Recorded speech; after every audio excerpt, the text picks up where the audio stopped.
روزی عارف پیری با مریدانش از کنار قصر پادشاه گذر می کرد.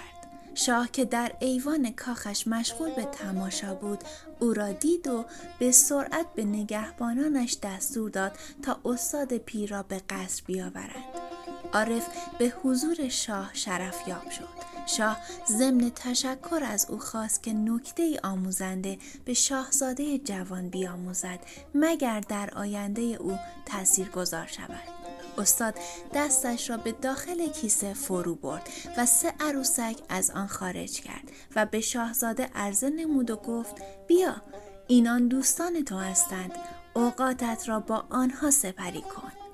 شاهزاده با تمسخر گفت من که دختر نیستم با عروسک بازی کنم.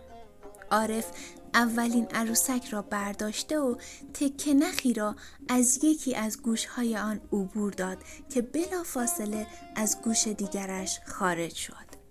سپس دومین عروسک را برداشته و این بار تکه نخ از گوش عروسک داخل و از دهانش خارج شد.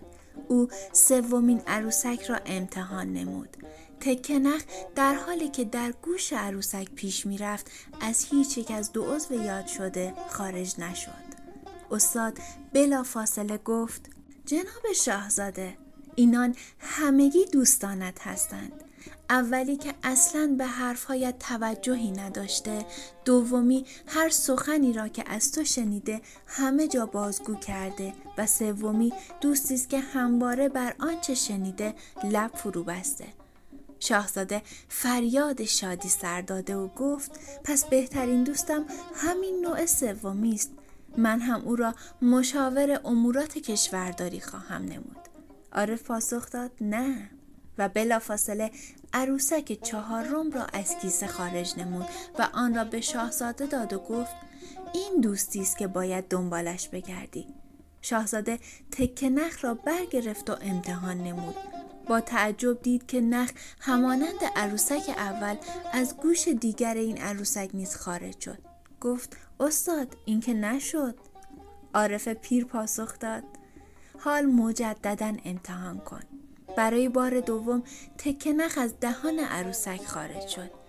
شاهزاده برای بار سوم نیز امتحان کرد و تکه نخ در داخل عروسک باقی ماند. استاد رو به شاهزاده کرد و گفت شخصی شایسته دوستی و مشورت توست که بداند کی حرف بزند، چه موقع به حرفهایت توجهی نکند و کی ساکت بماند. نظر شما در مورد این حکایت چی بود؟ اگه از این ویدیو خوشت اومد برای حمایت از ما لایکش کن و کانال من رو سابسکرایب کن تا اولین نفری باشی که این حکایت های جذاب رو میبینه و میشنوه.